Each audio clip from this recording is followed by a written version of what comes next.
మీరు లోపటి నుంచి బయటకు వచ్చాక అన్న లోపల ఉండి ఏ కార్యక్రమాలు చేశారు నల్గొండ జిల్లాలో? ఇంకో వాళ్ళకే తెలిసి ఉంటే మనకి కాదు. అన్న బయట చాలా కేసెస్ ఉన్నాయి. అప్పటికి 80 కేసులే ఉండిండే అన్న పైన.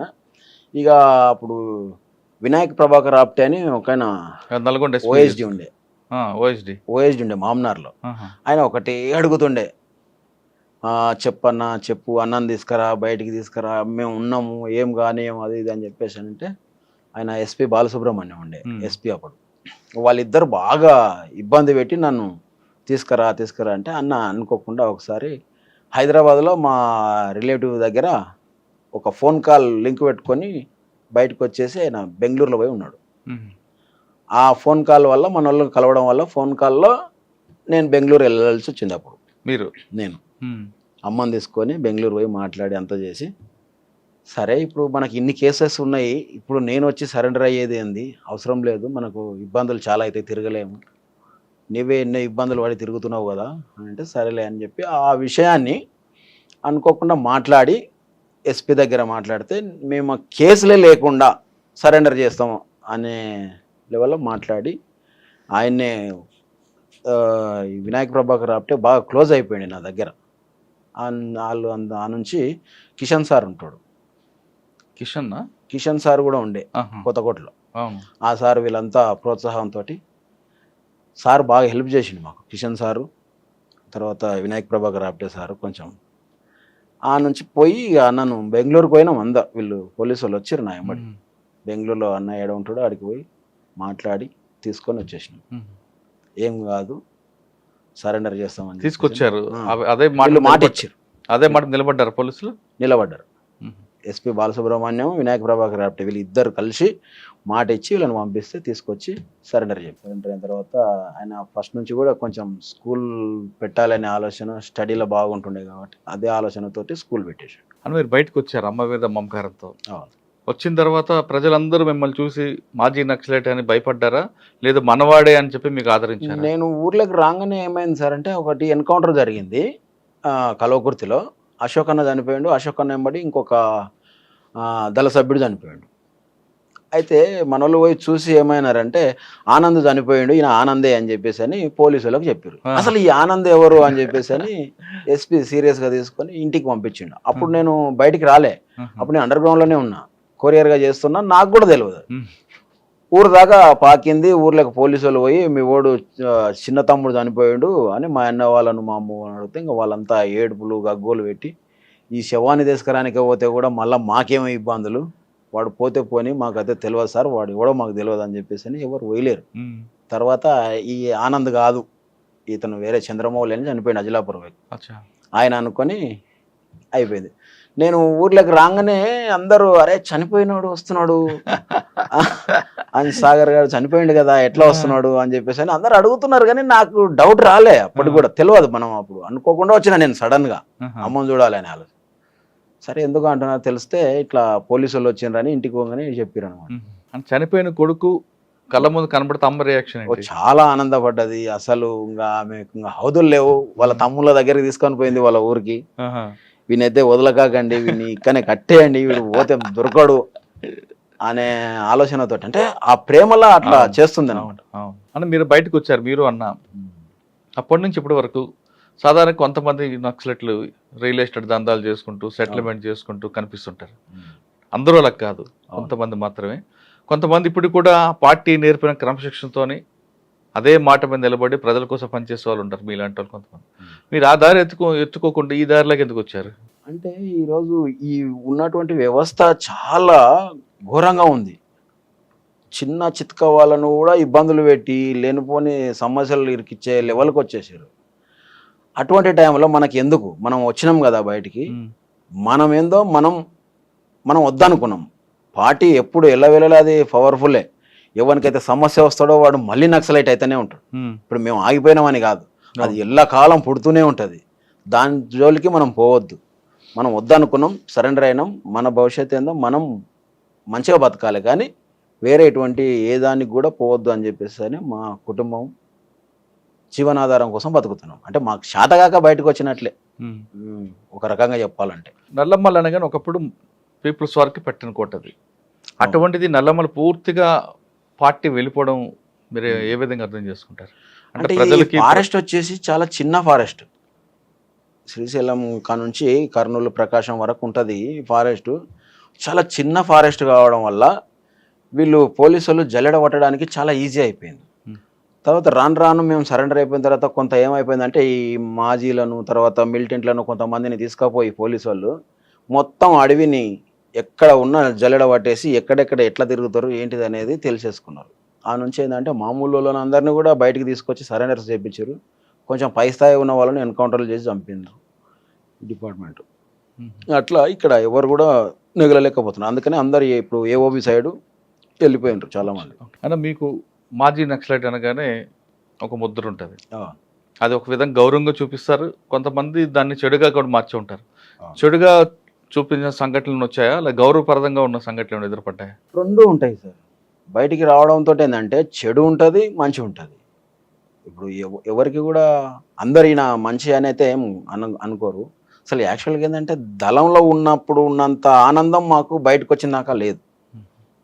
ఎందుకంటే దాంట్లో ఎంతో మంది ప్రాణాలు పోగొట్టుకుంటున్నారు, ఎంతో మంది పోతున్నప్పుడు మేము ఒకసారి అనిపిస్తుంది మేము ఎందుకు బతికినాం అన్నట్లు ఆ ఫీలింగ్ కూడా వస్తుంటుంది.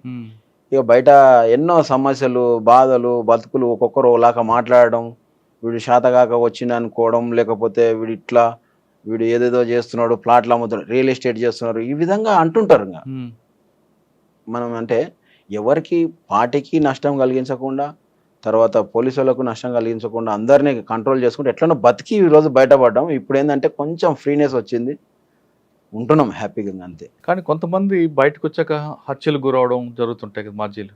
అవును, అటువంటి చూసినప్పుడు ఏమనిపిస్తుంటుంది? అంటే ఏదైనా తప్పు దోవలో ఉన్నటువంటి వాళ్ళకు మాత్రమే తప్ప ఎవరికి కూడా హత్యల వరకు అయితే రాలే. మాజీలు మస్తు మంది సరెండర్ అయ్యారు, బతుకుతున్నారు. ఎవరి దారిలో వాళ్ళు బతికిన వాళ్ళు మంచిగానే ఉన్నారు.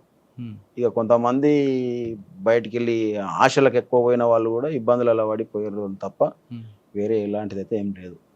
అనిపిస్తుంది, బాధ అనిపిస్తుంది. చనిపోతుంటే అరే అందరం కలిసి పని చేసినాం వెనుకటికి, ఇట్లాంటి వాళ్ళల్లో ఈ విధంగా కనుమరుగవుతున్నారు కదా అని చెప్పేసి అని బాధ అనిపిస్తుంది.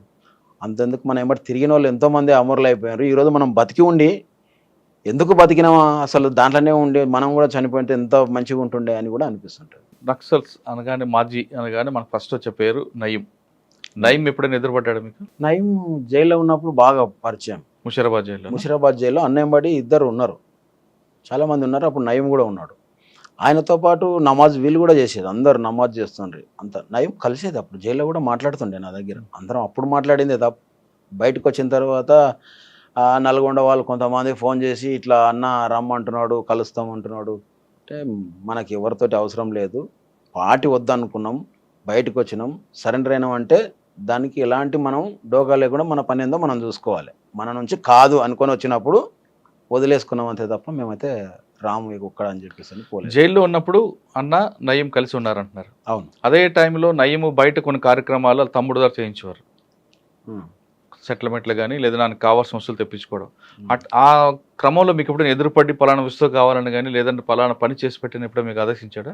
మన దగ్గరికి అయితే రాలేదు. అదే నల్గొండ వాళ్ళు ఎందుకంటే తెలిసిన వాళ్ళు ఉన్నారు కాబట్టి వాళ్ళ నుంచి సమాచారం పంపించిండు రమ్మని. మేము వెళ్ళలేదు. అన్న కూడా జైల్లో ఉన్నప్పుడు జైల్లో ఉన్నప్పుడు కలిసారా ఎప్పుడైనా? కలిసినాం జైల్లో. ఏమంటారు ఆయన? అంటే అప్పుడు ఎంతసేపు ఉన్నా పోరాటాల వైపు మాట్లాడుతున్నాండ్రి. ఆయన జైలు నుంచే సరెండర్ అయ్యిండు.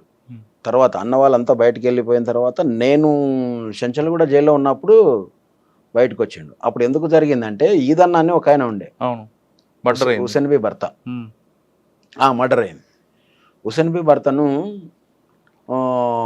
తలకాయ గాడికి కోసేసి ఈడనేమో మొండెం వేసిర్రు ముషిరాబాద్ జైలు దగ్గర. ఈ తలకాయ గాడికి తీసుకొచ్చి చెంచల్ కూడా దగ్గర వేసిపోయారు. తర్వాత వాళ్ళిద్దరు వాళ్ళ కజిన్ బ్రదర్స్ వాళ్ళు అరెస్ట్ అయ్యి జైలుకి వచ్చిండ్రు. చెంచల్ కూడా నేను ఉన్నప్పుడే వచ్చిర్రు వాళ్ళు. చెంచల్ కూడా జైలుకి మీరు ఎందుకు వెళ్ళారు? నేను సరెండర్ అయినప్పుడు జైల్లో పెట్టిరు. జైల్లో 100 days ఉంది బెయిల్స్ వచ్చేదాకా. 100 days ఉన్నప్పుడు వాళ్ళు అది జరిగి లోపలికి వచ్చిన తర్వాత వాళ్ళ మీద ఏంటంటే పార్టీ ఇట్లా చంపుతారు అని చెప్పేసి అని వాళ్ళ ఇద్దరిని తీసుకుపోయి చంపేసింది. పార్టీ చంపడం వల్ల ఈయన నయీం లోపలనే సరెండర్ అయ్యి బయటకు వచ్చేసి ఆ నుంచి అరాచకాలకు స్టార్ట్ అయింది. అంటే అటువంటి వాళ్ళు కొంతమంది, అందరు కాదు, ఒక్కొక్కరికి ఒక సమస్య, ఒక ఇన్సిడెంట్ వల్ల ఇట్లా జరిగింటుంది. అంటే మీరు పార్టీలోకి వెళ్ళడానికి ప్రధాన కారణం హాస్టల్లో సరైన సౌకర్యాలు లేకపోవడం, విద్యార్థి దశ నుంచే మీకు పోరాటం జరిగిన అక్రమాలపై పోరాటం చేశారు. అక్కడి నుంచి ఇప్పుడు చివరిగా చెప్పండి, ఇప్పుడున్న పరిస్థితుల్లో విద్యార్థులందరూ కూడా ఇటువంటి సమస్యలు ఇప్పటికీ ఎదురవుతుంటాయి, ఇంకొక రకంగా అవుతుంటాయి. ఒక హాస్టల్ కాకపోవచ్చు, ఇంకో ధర అవ్వచ్చు, ఇంకొక భోజనం కాకపోవచ్చు, ఇంకొకటి అవ్వచ్చు.